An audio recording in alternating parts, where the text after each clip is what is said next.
નમસ્કાર મિત્રો, સ્વાગત છે તમારું અમારી ચેનલમાં। મિત્રો, આજની કહાની ખૂબ જ જ્ઞાનવર્ધક અને સમજવાલાયક બનવાની છે, તો આ કહાનીને અંત સુધી ધ્યાનથી સાંભળજો, કેમ કે અધૂરું જ્ઞાન ક્યારેય કામ લાગતું નથી। તો ચાલો શરૂ કરીએ આજની કહાની। બાળકોનો જન્મદિવસ હોય કે પોતાના લગ્નની એનિવર્સરી હોય કે પછી કોઈ ત્રીજ ત્યોહાર હોય, ધર્મ અને કર્મમાં જરૂરત કરતાં વધારે મહત્ત્વ આપવાવાળી ગીતા દેવી હંમેશા ગરીબોમાં ક્યારેક ધાબળો, કપડાં અને મીઠાઈ, જ્યારે જેવો સમય હોય એવું જરૂરિયાત અનુસાર લોકોને વહેંચતી રહેતી। એના હાથમાં જ્યારથી એના ઘરની ચાવી અને ઘરની જવાબદારી એના પર આવી હતી, ત્યારથી એણે ક્યારેય ભિખારી કા જરૂરતમંદ માણસને પોતાના દરવાજાથી ખાલી હાથે નથી જવા દીધા। ગીતા દેવી જે પણ શેરી કે સોસાયટીમાંથી નીકળતી, બધા જેને ઓળખતા, કેમ કે બધા ગરીબ એને પોતાના મસીહા માનતા। ગીતા દેવીએ પોતાના બંને બાળકો રાજેન્દ્ર અને ઉષાને ક્યારેય પણ પોતાના અમીર હોવાનો ઘમંડ નથી બતાવવા દીધો। એણે પોતાના બંને બાળકોને શરૂથી જ માનવતા વિશે જાણકારી આપી। એનું માનવું હતું કે પૈસા કમાવા તો હાથનો મેલ છે, જે આજે કે કાલે નીકળી જાય છે, પરંતુ મનુષ્યની વ્યવહાર અને ચરિત્ર બંને એવો ખજાનો છે જે માણસના જીવનની સાથે અને પછી પણ હંમેશા રહે છે। એટલા માટે એણે પોતાના બંને બાળકોને સારા સંસ્કાર આપ્યા હતા, પરંતુ જ્યારથી એણે પોતાના મોટા દીકરાના લગ્ન પોતાનાથી નાના તબક્કાના લોકો મનીષની દીકરી રીતુ સાથે કરાવ્યા હતા, ખબર નહીં એ એનાથી શું કામ ચીડાતી હતી। એણે કદાચ જ એવો કોઈ દિવસ હશે જ્યારે એણે એની સાથે સારી રીતે વાત કરી હોય, પણ એની પુત્રવધુએ ઉફ પણ ના કરી। એ ભલે ગરીબ ઘરની દીકરી હતી, પરંતુ એના પિતાએ હંમેશા એ જ શીખ આપી હતી કે ભવિષ્યમાં એ ક્યારેય એને નિરાશ નહીં કરે, અને એના સંસ્કાર જ એટલા સારા હતા કે કોઈ કેટલું પણ પથ્થરદિલ માણસ હોય, જો પોતાનું વર્તન સારું છે તો એક દિવસ એ જરૂર ખુશ થઈને અપનાવી લેશે। એટલા માટે એ પણ પોતાની સાસુમાને ખુશ કરવાની પૂરી કોશિશ કરતી। એક દિવસ રીતુ સવારમાં પૂજા કરવા મંદિર જતી રહી, કેમ કે એ દિવસે એનું એકાદશીનું વ્રત હતું। જેવી જે પૂજા કરીને ઘરે પહોંચી, એની સાસુમાં ગીતા દેવી રાડો પાડીને બોલી, આવી ગઈ મહારાણી, ખૂબ પૂજાપાઠ કરતી હતી। સવારથી કેટલી વાર કહ્યું છે કે પહેલાં મારી માટે ચા બનાવ્યા કર, પછી કોઈ કામ કર। પુત્રવધુ થોડું ડરીને બોલી, જી માજી, આજે તમે મોડા સુધી સૂતા હતા તો મેં વિચાર્યું જઈને પૂજા કરી દઉં। સાસુમાં બોલ્યા, અચ્છા, હવે તો તું વિચારવા પણ લાગી છે, અને તે મને શું કામ જ ન જગાડી? તું એ જ વિચારતી હશે ને કે કરડી સૂતી જ રહે, ઉઠે જ નહીં? ભગવાન પાસે એ જ માંગતી હશે ને કે કરડી સીધી જ ટે થઈ જાય? પુત્રવધુ બોલી, ભગવાન માટે આવું ના કહો માજી, હું તમારા માટે આવું શું કામ વિચારું? તમને તો મારી પણ ઉંમર લાગી જાય। સાસુમાં બોલી, હા, હવે વાતો તો કોઈ તારી પાસેથી બનાવતા શીખે। નેતાલીરામ પછી તારો જ નંબર આવે છે વાતો બનાવવામાં। પુત્રવધુ બોલી, માજી, હું હમણાં ચા લાવું છું। એ સાસુમાની વાત સાંભળ્યા વગર જ રસોડામાં જતી રહી। ઘરમાં રોજે જ આવી વાતો થતી રહેતી। કોઈ દિવસ એવો ન જતો કે ગીતા દેવી પુત્રવધુને ખરું ખોટું સંભળાવ્યા વગર જ રહે, પણ પુત્રવધુ પણ ન જાણે કોઈ માટીની બનેલી હતી, જે બધું ચૂપચાપ સાંભળી લેતી અને એટલા જ પ્રેમથી બધું કામ કરી લેતી. સાસુમાની સેવા થોડીક વધારે પ્રેમ ભાવથી કરતી, પણ એની કરેલી સેવાનો કોઈ પણ અસર ગીતા દેવી પર નહોતો પડતો. આ તો રોજની વાત હતી જે ગીતા દેવી પોતાની પુત્રવધૂને સંભળાવ્યા કરતી. આખું ઘર એની આ વાતોને સાંભળતું રહેતું, પણ કોઈ પણ ક્યારેય કંઈ ના બોલતું અને કોઈ પ્રતિક્રિયા પણ ના આપતું. શેઠ સત્યનારાયણજી જાણીતા શહેરના જાણીતા અમીર માણસ હતા, પણ સાથે સાથે એ સમાજ સેવક પણ હતા. શહેરમાં જ્યારે પણ કોઈ સામાજિક કાર્ય થતું હોય તો એ એમાં ભાગ લેવા, એટલા માટે એનું શહેરમાં ખૂબ સન્માન થતું હતું. ઘણી વખત રાજનીતિક પાર્ટીઓ એ શેઠજીને નગરપાલિકાનો ચુનાવ લડવા માટે ટિકિટ આપવાનું પણ વિચાર્યું, પણ દર વખતે એ ખૂબ જ વિનમ્રતાથી ના પાડી દેતા. કારોબાર એનો પુત્ર રાજેન્દ્ર સંભાળતો. છેલ્લા 2 વર્ષથી એને જ બધું કામ સોંપી દીધું હતું. ક્યારેક ક્યારેક ઓફિસે જતા રહેતા અને રાજેન્દ્ર પણ કારોબાર વિશે એની પાસેથી સલાહ લેતો. શેઠજીની પુત્રી જે હિન્દીમાં BAમાં છેલ્લા વર્ષમાં હતી, શેઠજી એના માટે હવે સારા વરની શોધમાં હતા. રાહ હતી કે એની શોધ પૂરી થાય અને એ દીકરીના હાથ પીળા કરી દે. ઘરમાં એમ તો નોકર ચાકરની કોઈ અછત નહોતી, પણ ગીતા દેવીને બસ એની પુત્રવધુ રીતુ પાસે કામ કરાવવાની જ આદત પડી ગઈ હતી. રીતુ પોતાની સાસુમાની વાતોનું ખોટું ના લગાવતી, બસ એની સેવા કરવામાં લાગી રહેતી. એની પુત્રી ઉષાને આ બધું જોઈને ખૂબ જ ખરાબ લાગતું કે ભાભી બસ માની જ સેવા કરવામાં જ રહે છે, પણ કોઈ તક નથી છોડતી ભાભીને વાતો સંભળાવવામાં. બસ આ જ વાત ઉષાને સૌથી ખરાબ લાગતી, પણ તે કંઈ કરી પણ નહોતી શકતી. માએ કસમ જે આપી હતી એને એ પોતાની ભાભીની ઉંમરની હતી, એટલા માટે ભાભી એની સારી બહેનપણી હતી. એ ભાભી સાથે બધી વાતો કરી લેતી. માના વ્યવહાર માટે માફી પણ માંગતી હતી, પણ દર વખતે રીતુ કહેતી, તમારે માફી માંગવાની કોઈ જરૂર નથી. એ જેમ તમારી માં છે એમ મારી પણ માં છે. એ મોટી છે, જો ક્યારેક ખીજાઈ ગઈ તો શું થઈ ગયું? મોટા લોકોનું ક્યારેય ખોટું ના લગાવવું જોઈએ. રીતુ અને રાજેન્દ્રના લગ્ન 6 મહિના પહેલાં થયા હતા. રીતુ પોતાના પિતાની એકલી સંતાન હતી. માં તો જ્યારે રીતુ 10 વર્ષની હતી ત્યારે જ એ કોઈ ગંભીર બીમારીના કારણે એની મૃત્યુ પામી. સુંદર સુશીલ, બધા ગૃહો કાર્યમાં બેસ્ટ, ભણવામાં ઠીકઠાક હતી. પિતા કોઈ દુકાનમાં કામ કરતા હતા. પરિવારની આર્થિક સ્થિતિ ખાસ નહોતી, પણ એનું ભરણ પોષણ આરામથી થઈ જતું હતું. રીતુ પોતાના ભણતરનો બોજ પોતાના પિતા ઉપર નહોતી નાખવા માંગતી, એટલા માટે એ સોસાયટીના નાના નાના બાળકોને ટ્યુશન કરાવતી, જેનાથી એની ફી અને પોતાનો ખર્ચો કરવા માટે આરામથી પૈસા મળી જતા હતા. રીતુએ ગયા વર્ષે જ પોતાનું ગ્રેજ્યુએશન પૂરું કર્યું અને હવે પોસ્ટ ગ્રેજ્યુએશન માટે કાર્યરત હતી. રીતુએ પોસ્ટ ગ્રેજ્યુએશન માટે શહેરની કોઈ બાજુની કોલેજના એડમિશન લઈ લીધું.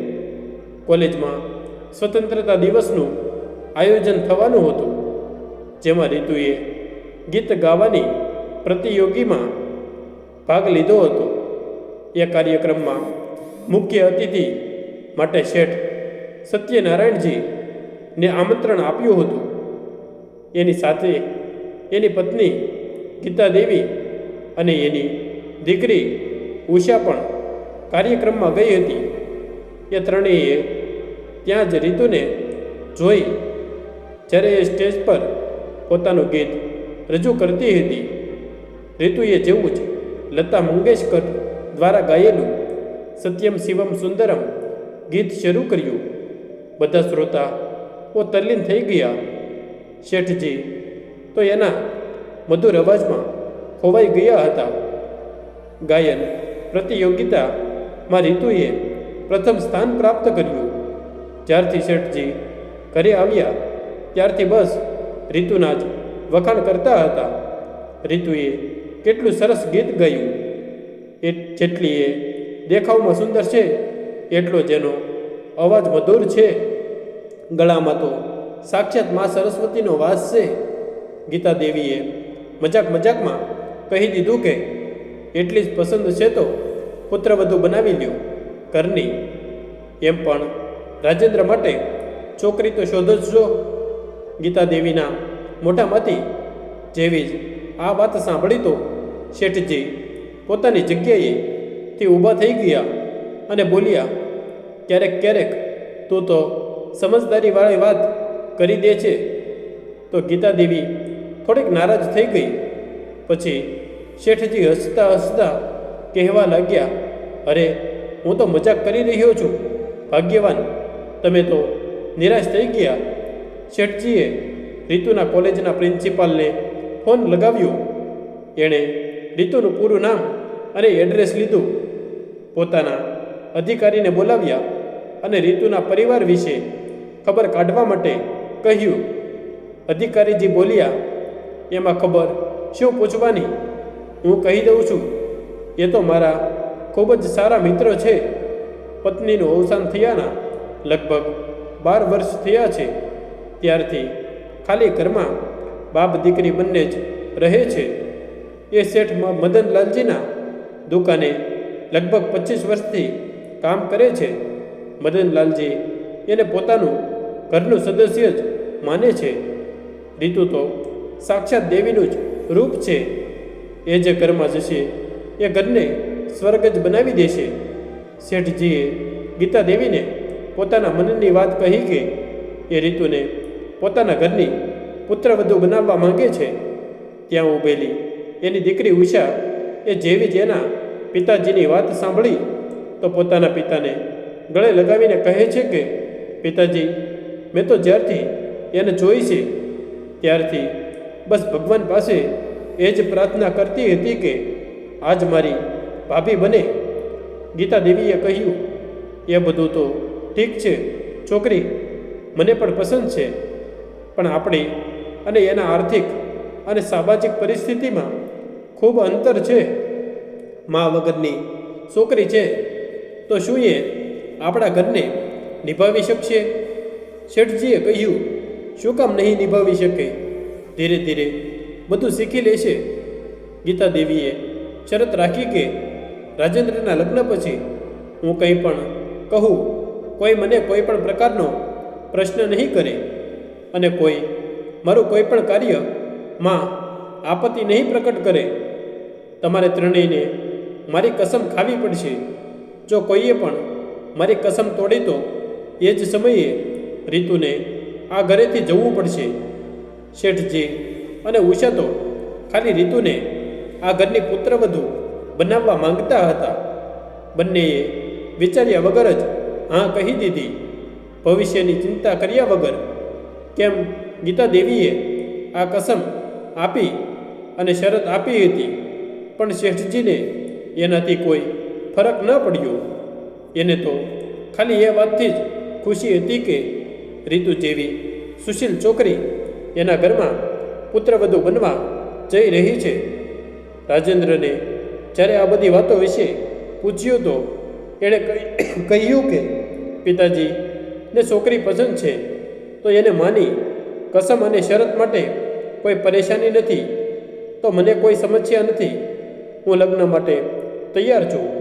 શેઠજીએ મદનલાલજીને ફોન કર્યો અને એના કારીગરને 1 દિવસની રજા આપવા માટે નિવેદન કર્યું. શેઠજી, અમે ક્યાં અને તમે ક્યાં? તમારી અને અમારી સ્થિતિમાં જમીન આસમાનનો ફરક છે. જો હું મારી પૂરી સંપત્તિ અને પોતાને પણ વેચી નાખું તો પણ તમારા 10%માં પણ નહીં પહોંચું તો આ સંબંધ કઈ રીતે સંભવ થશે? શેઠજી સમજી ગયા કે ગુપ્તાજી દહેજની વાત કરે છે. આજના જમાનામાં એ જ તો સૌથી મોટી સમસ્યા છે કે પુત્રીના પિતા ને દુનિયાની બધી સમસ્યા એક બાજુ અને પુત્રીના દહેજની સમસ્યા એક બાજુ.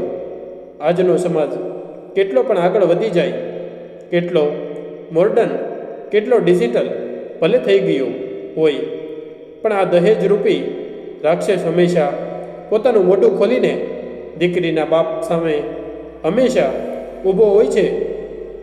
કન્યા ભ્રૂણ હત્યા આ સમસ્યાના કારણે જ થાય છે, જે ભણેલા ગણેલા સમાજમાં ઝાઝી થાય છે. જે લોકો કન્યા ભ્રૂણ હત્યા કરે છે એ જ લોકો પછી નવરાત્રિમાં કન્યાઓને શોધે છે.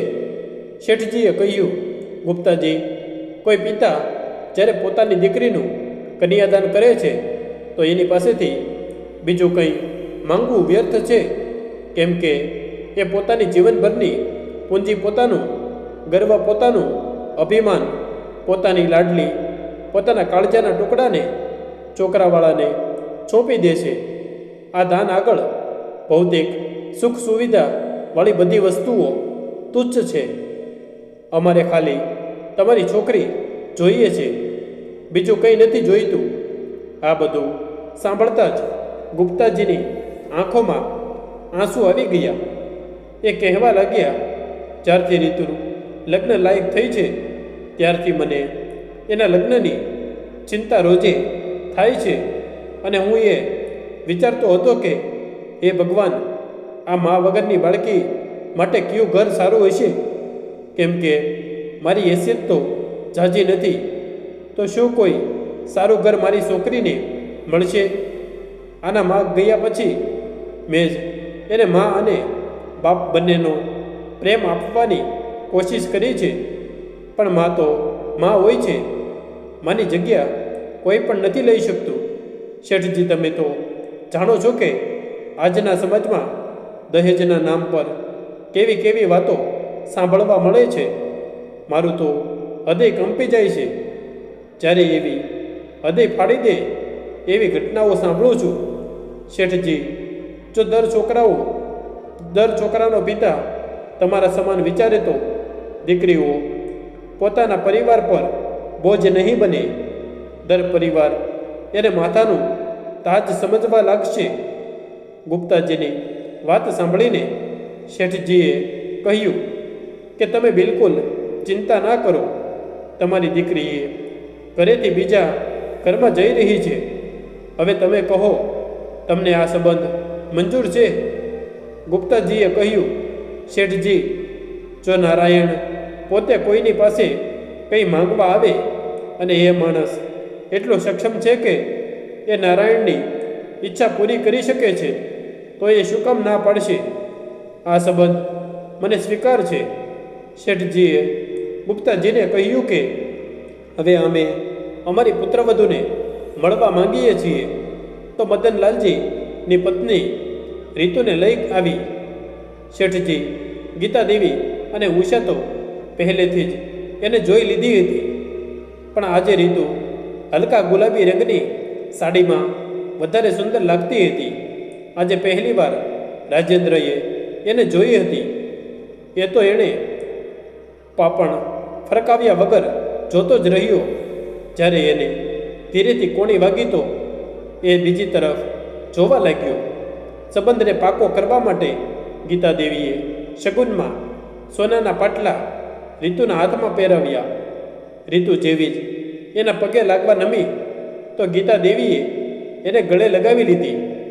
પછી ગુપ્તાજીએ રાજેન્દ્રને શગુનમાં સોનાની ચેન પહેરાવી. પછી બધા લોકોએ એકબીજાને મીઠાઈ ખવડાવી ને અભિનંદન પાઠવ્યા. શેઠજીએ પંડિતને બોલાવ્યા અને મુહૂર્ત માટે પૂછ્યું તો પંડિતજીએ 1 મહિના પછીનું શુભ મુહૂર્ત બતાવ્યું. રીતુ 1 મહિના પછી પોતાના સાસરે આવી ગઈ અને અહીંયા પિતા સમાન સસરા, મા સમાન સાસુમાં અને એક બહેન સમાન નણંદ અને એક ખૂબ જ સમજદાર મિત્ર રાજેન્દ્ર મળી ગયું. રાજેન્દ્રએ લગ્ન પછી એને કહ્યું કે એ પતિનો સંબંધ પછી નિભાવશે. પહેલાં એ રીતુ સાથે મિત્રતા કરવા માંગે છે. રીતુ પણ આ વાત માટે ખુશી ખુશી તૈયાર થઈ ગઈ, કેમ કે મિત્રતા જ એક એવો સંબંધ છે જે આપણા પર નાખવામાં નથી આવતો અને આપણે સ્વયં પસંદ કરીએ છીએ. જીવનમાં એક સાચો મિત્ર હોવું ખૂબ જરૂરી છે. શેઠજીએ લગ્નના 2 દિવસ પછી રીતુને પોતાના રૂમમાં બોલાવીને કહ્યું, જો બેટા, મને એક વચન આપ. જો તારી સાસુમાં તને ક્યારેય પણ કંઈ પણ કહે એને પલટીને કોઈ જવાબ આપતી નહીં અને ક્યારેય પણ કોઈ એવું કદમ નહીં ઉઠાવે જેનાથી આપણા પરિવારનું માન મર્યાદાને ઠેસ પહોંચે. રીતુ ખૂબ જ સરળ છોકરી હતી.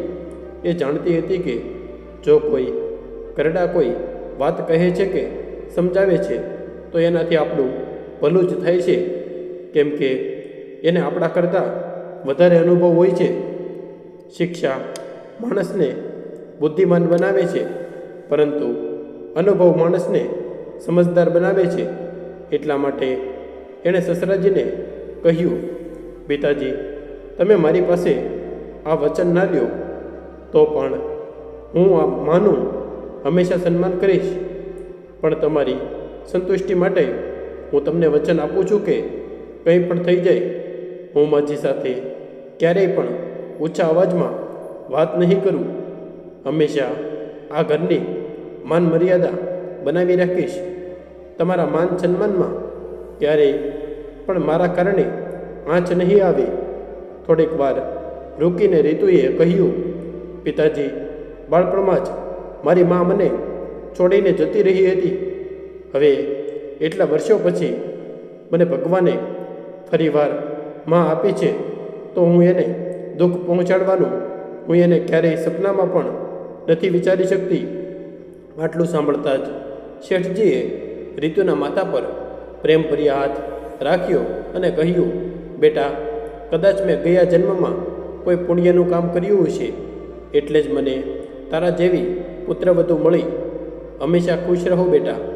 રીતુએ કહ્યું, પિતાજી, મને ગયા જન્મની તો ખબર નથી, પણ કદાચ બાળપણથી જ મેં ભગવાનની પૂજા કરી છે અને એની પાસે ક્યારેય મેં કંઈ માંગ્યું નથી, તો ભગવાને મને મારી પૂજાનું ફળ આપ્યું છે.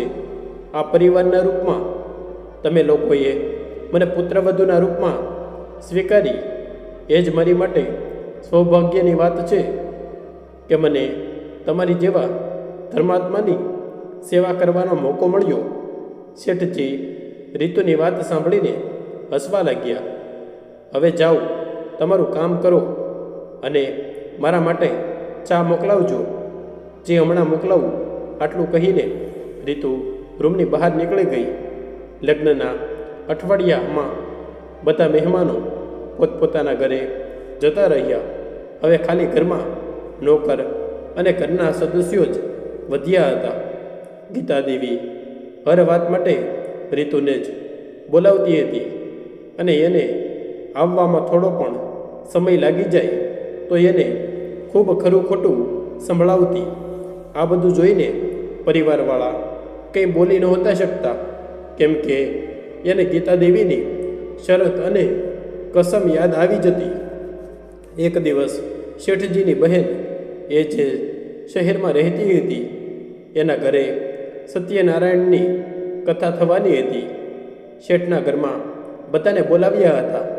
એની બહેને ઉષા, રાજેન્દ્ર અને રીતુને એક દિવસ પહેલાં આવવાનું કહ્યું હતું. એ લોકો જતા રહ્યા હતા. બીજા દિવસે શેઠજી જવા તૈયાર થયા તો ગીતાદેવીએ કહ્યું, તમે જાઓ, મારે મંદિરે જવું છે, એના પછી હું સીધી ત્યાં જ આવી જઈશ. શેઠજીએ શરતના કારણે ગીતાદેવીને કોઈ પ્રશ્ન ના કર્યો અને એ જતા રહ્યા. શેઠજી હવે ક્યારેક ક્યારેક એને ખૂબ પસ્તાવો થતો કે એણે વિચાર્યા વગર કસમ શું કામ ખાઈ લીધી. પણ જ્યારે એ રીતુને જોતા અને એની ભૂલ પર પછતાવો ન થતો. 4 કલાક પછી ગીતાદેવી પણ પોતાના નણંદના ઘરે પહોંચી ગઈ. કથા પૂરી થયા પછી પ્રસાદ ગ્રહણ કરીને બધા લોકો પોતપોતાના ઘરે જવા નીકળી ગયા. શેઠજી પણ પોતાના પરિવાર સાથે પોતાના ઘરે આવી ગયા. ઘરે આવીને જોયું તો દરવાજા બંધ હતા. શેઠજીએ નોકરોને ખૂબ અવાજ લગાવ્યો. કોઈ જવાબ ના મળ્યા. પણ ગીતાદેવીએ કહ્યું, બધા ક્યાંક જતા રહ્યા હશે. મારી પાસે એક વધારે ચાવી છે. ચાવી રીતુને આપતા કહ્યું, દરવાજો ખોલો. જેવો જ રીતુએ દરવાજો ખોલ્યો, આખા ઘરમાં ધૂપ અને અંધારું હતું. ગીતાદેવીએ એને તેજ અવાજમાં કહ્યું, શું આખી રાત અહીંયા કાઢવાનો ઈરાદો છે? અંદર ચાલો. જેવી જ રીતુએ એક ડગલું આગળ વધાર્યું, આખા ઘરની લાઈટ ચાલુ થઈ ગઈ અને ચારે બાજુ રોશની થઈ ગઈ. રીતુના માથા પર ગુલાબીની પાંખડી પડવા લાગી અને ધીમા ધીમા અવાજમાં મ્યુઝિક વાંગવા લાગ્યું. Happy birthday to you, happy birthday to you, happy birthday dear Ritu, happy birthday to you. સામે હોલને ખૂબ જ સુંદર રીતે ફુગાઓથી ડેકોરેટ કર્યા હતા. દિવાલ પર ખૂબ જ સુંદર અક્ષરોમાં લખ્યું હતું, હેપી બર્થડે ટુ યુ રીતુ. હોલમાં બિલકુલ સેન્ટરમાં ટેબલ પર કંઈક લખેલું હતું. રીતુની સાથે સાથે બધા લોકો ખૂબ આશ્ચર્યમાં આવીને આ નજારો જોતા રહ્યા. ત્યારે ગીતાદેવીએ કહ્યું, શું જોઈ રહ્યા છો બધા? આજે મારી પ્યારી પુત્રવધૂનો જન્મદિવસ છે. એટલો ખાસ દિવસ છે, આને આમ જ જવા દઉં કે શું? શેઠજીએ કહ્યું, મને તો તે જણાવ્યું જ નહીં. ઉષાએ પણ ખોટો ગુસ્સા કરતા રાજેન્દ્રને કહ્યું, ભાઈ તમે પણ અમને કંઈ ના કીધું. રાજેન્દ્રએ એ પણ કહ્યું, મને પણ ખબર નથી કે આજે રીતુનો જન્મદિવસ છે. આણે પણ ના કહ્યું. રીતુ તરફ જોઈને કહ્યું. રીતુએ કહ્યું કે મને પણ અત્યારે યાદ આવ્યું. કાલે તો ફઈના ઘરે હતા તો કામમાં જ હતી અને મેં ક્યારેય મારો જન્મદિવસ મનાવ્યો જ નથી, તો યાદ પણ નહોતું. રીતુએ પ્રશ્ન કર્યો, પણ માજી તેમને કેવી રીતે ખબર? ગીતાદેવીએ કહ્યું, મને યાદ નથી. હમણાં ગયા મહિને જ તારું પાન કાર્ડ પોસ્ટમાંથી આવ્યું હતું. એમાં જ તારા જન્મ તારીખ જોઈ હતી. ઘરની ત્યારથી જ આ સરપ્રાઈઝ આપવાનું મન હતું. હવે ચાલો જલ્દીથી કેક કાપો. ઘરના બધા નોકરો પણ આવી ગયા હતા. તો શેઠજી એને ખીજતા કહ્યું, ક્યાં મરી ગયા હતા તમે બધા? ગીતાદેવીએ કહ્યું, અરે એને કંઈ ના કહો. મેં જ કહ્યું હતું ઘરની બહાર રહેવા માટે. પછી રીતુએ કેક કાપી. સૌથી પહેલાં એણે પિતાજીને કેક ખવડાવી, પછી માજીને, પછી ઉષાને, પછી રાજેન્દ્રને. બધા લોકોએ કહ્યું, અમારી પાસે તો ગિફ્ટ જ નથી આપવા માટે. ગીતાદેવીએ કહ્યું, તમે લોકો પછી આપી દેજો. મારી પાસે પુત્રવધૂને આપવા માટે ગિફ્ટ છે. બધા આશ્ચર્યથી ગીતાદેવીને જોઈ રહ્યા હતા. આજે એનો વ્યવહાર રીતુ પ્રત્યે બદલેલો લાગતો હતો. પછી ગીતાદેવીએ ટેબલમાંથી 3 ગિફ્ટના પેકેટ કાઢ્યા અને રીતુને આપતા કહ્યું, લ્યો તારું ગિફ્ટ. તો રીતુએ કહ્યું, માજી આ બધાની શું જરૂર હતી? તમારી ખુશી અને આશીર્વાદથી જ મારી ગિફ્ટ છે. તો ગીતાદેવીએ કહ્યું, એ બધું ઠીક છે, પહેલાં આને ખોલ. રીતુએ સૌથી પહેલાં મોટું પેકેટ ખોલ્યું તો એમાં હલકા લીલા રંગની ખૂબ જ સુંદર બનારસી સાડી હતી. પછી એણે બીજી ગિફ્ટ ખોલી તો એમાં હીરાનો એક ખૂબ જ શાનદાર હાર હતો. પછી એણે સૌથી નાનું પેકેટ ખોલ્યું તો એમાં ખૂબ જ સુંદર ચંદનના લાકડાથી બનેલો નાનો એવો ડબ્બો હતો. રીતુએ માજી તરફ જોયું તો એણે ડબ્બો ખોલવાનો ઈશારો કર્યો. જેવો જ રીતુએ ડબ્બો ખોલ્યો એમાં ઘરની ચાવી હતી. ચાવી જોઈને રીતુ કંઈ સમજે એ પહેલાં જ ગીતા દેવીએ કહ્યું, આજથી આ તારી છે અને મને મારી જવાબદારીથી આઝાદ કરો. હવેથી તું જ આ ઘર સંભાળજે. રીતુ કંઈક કહેવા માંગતી હતી પણ એ પહેલાં જ ગીતા દેવીએ કહ્યું, હું બધું કહું છું. એણે એની શરત અને કસમ વિશે પણ જણાવી દીધું. એણે કહ્યું કે હું મારી પુત્રવધૂને પરફેક્ટ બનાવવા માંગતી હતી, મારા જેવી, જે મને નથી લાગતું કે પ્રેમથી એટલી જલ્દી સંભવ થઈ શકત.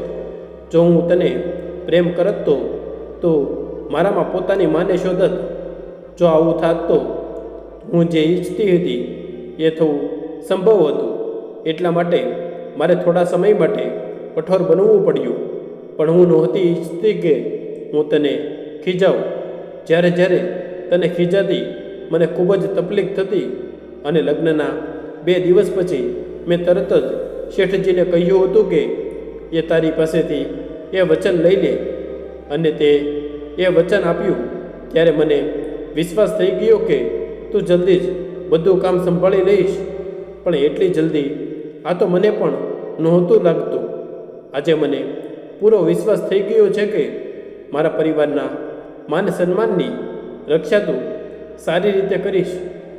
આજે તારો જન્મદિવસ છે પણ સૌથી મોટી ભેટ મને મળી છે. આ સાંભળીને રીતુની આંખોમાં આંસુ આવી ગયા. છેલ્લે 11 મહિનાથી એ જે પળની રાહ જોઈ રહી હતી આજે એના જન્મદિવસ પર મળી ગયું. આજે એને સૌનો સાથ, માજીનો સાથ મળી ગયો હતો. એની આંખોમાં આંસુ જોઈને ગીતા દેવીએ કહ્યું, બેટા રોવે છે શું કામ? આજે તો ખુશીનો દિવસ છે. રોતી નથી માં, રીતુએ કહ્યું. માં, આ તો ખુશીના આંસુ છે. અને ગીતા દેવીના ગળે લાગી ગઈ. આજે એને એની મહેનતનું ફળ મળી ગયું હતું. આજે એને માનો પ્રેમ મળી ગયો હતો. આ જોઈને બધા લોકોની આંખોમાં પણ આંસુ આવી ગયા. પછી ગીતા દેવીએ પોતાના હાથોથી રીતુના આંસુ સાફ કરતાં કહ્યું કે આજે હવે રોવાનું બંધ કરો. અને હા, હવે કોઈએ મારી લાડલી દીકરીને રોવરાવી તો મારાથી ખરાબ કોઈ નહીં હોય. આ સાંભળીને બધાના મોઢા પર સ્મિત આવી ગયું. અને ફરીવાર ગીતા દેવીએ રીતુને પોતાના ગળે લગાવી લીધી. રીતુએ પોતાના જીવનમાં વગર કેટલા વર્ષો વિતાવ્યા જે એના માટે જેઠ મહિનાનું તપેલું બપોર જેવું હતું. પણ ગીતા દેવીનો સ્નેહ એના માટે ઠંડીના મોસમની પહેલી ઠંડી હવા સમાન હતો. હવે એ માના મમતાના શીતળ સાયામાં આવી ગઈ હતી. હવે જેવી જ રીતુને સાસુમાના નીચે ઘરની ભાગદોડ સંભાળી સૌથી પહેલાં પોતાની નણંદ ઉષાના લગ્નની વાત કરી, જે ગીતા દેવીના મનમાં પણ કેટલા દિવસોથી ચાલતી હતી. પરંતુ એ એટલા માટે એ વાતોને સામે ના લાવી કેમ કે પહેલાં પોતાના ઘરમાં જ સ્થિતિ બદલાઈ જાય પછી હું મારી દીકરીને કોઈ સલાહ આપી શકીશું. નહીં તો એ તો સૌથી પહેલાં પોતાની મા અને ભાભી પર જ આંગળી ઉઠાવશે કે પહેલાં તમે લોકો તમને જોવો, પછી મને જ્ઞાન આપજો. જો આવો પલટીને જવાબ આપશે તો એની શું ઇજ્જત રહી જશે? એટલા માટે ગીતા દેવીએ એના મોઢામાંથી લગ્નની વાત ના કરી. અને એણે એ પણ વિશ્વાસ હતો કે જો રીતુ ઉષાના લગ્નની વાત કરશે તો એ પોતાની બધી જવાબદારી પૂરી ઈમાનદારીથી નિભાવશે. અને એ જોવા માંગતી હતી કે રીતુ ઉષાના લગ્ન વિશે ક્યારે કહેશે. એને પરખવા માંગતી હતી. પણ રીતુ તો ખરું સોનું હતી. એ પોતાની પહેલી પરીક્ષામાં જ પાસ થઈ ગઈ. જ્યારે રીતુએ પોતાની નણંદ ઉષાના લગ્નની વાત કરી તો ગીતા દેવી સત્યનારાયણજીને અને રાજેન્દ્રએ પણ હા પાડી દીધી કે રીતુના લગ્ન જલ્દી કરી દઈએ. ઉષા જોવામાં સુંદર હતી, ભણવામાં આગળ હતી. એના ઘરમાં એટલા બધા મેડલ પડેલા હતા કે ગણતરી નહોતી. એ બધા ઉષા અને રાજેન્દ્ર બંને ભાઈ બહેનના હતા, પણ ઉષાના ઝાઝા હતા. એના ઘરમાં પૈસાની કોઈ અછત નહોતી, એટલે ઉષાના લગ્ન પણ જલ્દી જ શહેરમાં જાણીતા શેઠ વિષ્ણુ દેસાઈના પુત્ર અયાન દેસાઈ સાથે થઈ ગઈ. ઉષા પણ એક સમજદાર છોકરી હતી, પણ એક આદત એની ખરાબ હતી. એ મચ્છમોજી સ્વભાવની છોકરી હતી. એ સ્વતંત્ર રહેવાનું પસંદ કરતી હતી. જો કોઈએ એને કામ કહી દીધું તો એ ક્યારેય નહોતી કરતી. જો હા, એ જ કામ કે એનાથી ભારે કામ પોતાના મનથી કરી લીધી તો ત્યારે એ ખુશ રહેતી. જ્યારે એ પોતાના સાસરે ગઈ તો પુત્રવધુ હોવાના કારણે ક્યારેય કોઈ ચા માંગી લેતું, તો કોઈ પર્સ, સંપલ, મોજા, તો કોઈ નાસ્તો, કોઈ ખાવાનું માંગી લેતા. આ બધું કરતાં કરતાં ઉષા સીડિયાળા સ્વભાવની થઈ જતી. એને એવું લાગતું કે હું એની નોકરાણી છું કે શું. બધા લોકો મને જ ઓર્ડર કર્યા કરે છે, અને એક બાજુ મારી ભાભીને જોવો મારા મમ્મી પપ્પાના ઘરે બેઠી બેઠી કેવી રાજ કરે છે. આવું વિચારીને એણે પોતાના સસુરાલવાળા સાથે ખૂબ ઝઘડો કર્યો અને પોતાના મમ્મી પપ્પાના ઘરે પાછી આવી ગઈ. ઉષાને એકલી આવતા જોઈ ગીતાદેવી સ્તબ્ધ થઈ ગઈ. રીતુએ એને ગળે લગાવી લીધી અને જેવું જ જમાઈ વિશે પૂછ્યું કે એ સાથે કેમ ના આવ્યા, તો એ રોવા લાગી અને પોતાની ભાભી અને માને બધી વાત જણાવી. ગીતાદેવીને પણ લાગ્યું કે એની પુત્રી સાચી છે અને એના સસુરાલવાળા ખોટા. પરંતુ રીતુએ વિચાર્યું કે આપણે ખાલી એક જ પક્ષની વાત સાંભળીને નિર્ણય ના લેવો જોઈએ. એટલા માટે એણે ઉષાના પતિ અયાનને ફોન લગાવ્યો અને પૂછ્યું, ઉષા પોતાના મમ્મી પપ્પાના ઘરે એકલી કેમ આવી છે? ત્યારે એણે બધી હકીકત જણાવી કે એના ઘરવાળાએ ઉષાને શું કહ્યું અને એણે એનો ખોટો મતલબ કાઢીને ઝઘડો કરીને ક્યારેય ન આવવાની ધમકી આપીને આવી છે. એણે એ પણ કહ્યું કે ભાભી તમે જ ઉષાને સમજાવીને પાછી અમારા ઘરે મોકલી દો. એના વગર ઘર કરડવા દોડે છે. અમે બધા ઉષા સાથે ખૂબ પ્રેમ કરીએ છીએ. જો એ ઈચ્છે છે કે એને કોઈ કામ કરવાનું કહે તો હું એમને વચન આપું છું કે એને કોઈ કામ કરવાનું નહીં કહે, પણ એને એક વાર પછી મોકલી દો. રીતુએ ઉષાને કહ્યું, તું મારી જવાબદારીથી એકવાર સાસરે જા.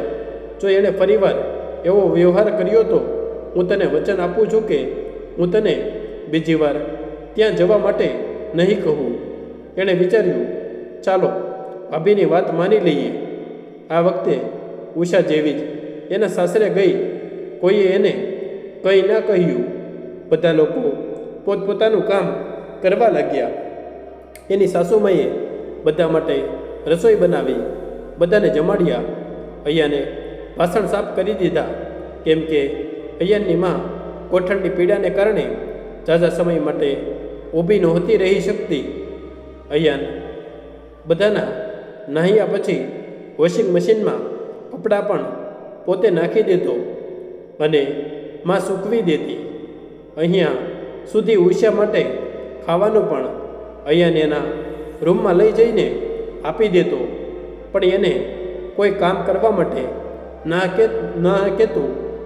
2-4 દિવસ તો ઉષાને સારું લાગ્યું, પણ જ્યારે 24 કલાકમાં એક પણ કામ એ ના કરતી તો એ પોતાના રૂમમાં બેઠા બેઠા એને કંટાળો આવવા લાગ્યો. તો એણે પોતાની ભાભીને ફોન કર્યો અને રોવા લાગી. રીતુ ડરી ગઈ કે ઉષાને શું થઈ ગયું. ખૂબ સમજાવ્યા પછી ઉષા ચૂપ થઈ ગઈ. પછી રીતુને કહ્યું, ભાભી, મને માફ કરી દો. મારી ખૂબ ભૂલ હતી. તમે કહ્યું હતું અહીંયા કોઈ મારી પાસે કામ નહીં કરાવે, તો સાચે જ કોઈ મને એક કામ પણ નથી કરવા દેતા. હવે હું કંટાળી ગઈ છું આવી જિંદગીથી. મહેરબાની કરીને ભાભી તમે જલ્દીથી અહીંયા આવી જાઓ અને અયાન સાથે ઘરના બાકી લોકોને સમજાવી દો.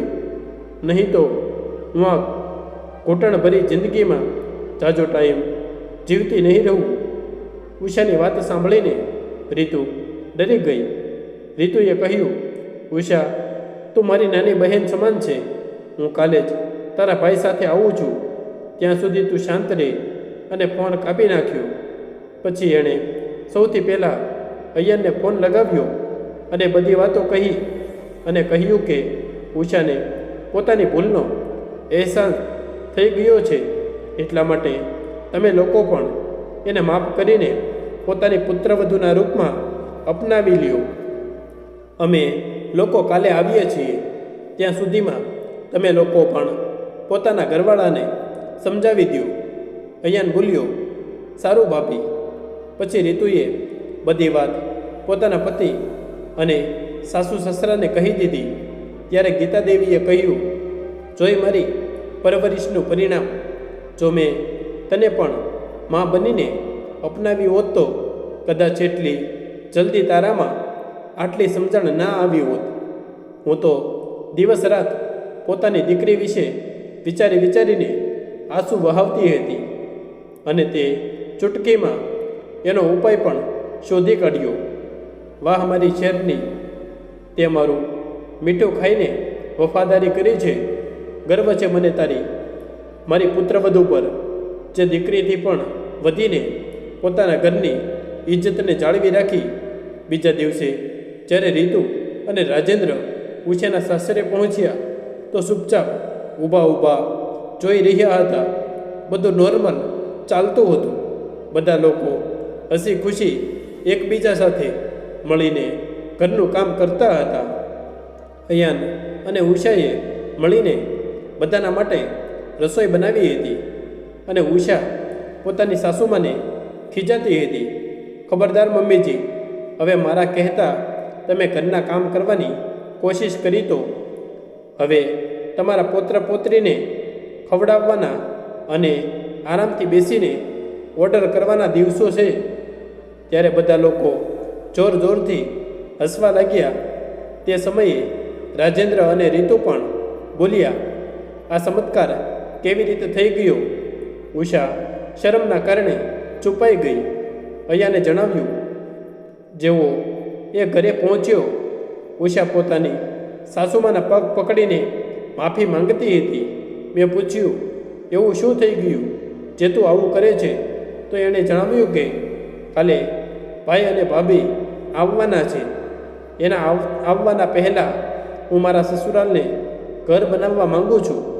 ત્યારે મેં એને ઉઠાવીને પોતાના ગળે લગાવી લીધી અને બોલ્યો, અરે પગલી, આ ઘર પહેલેથી જ તારું છે, તારું જ હતું, પણ તારા સમજવામાં ભૂલ થઈ ગઈ.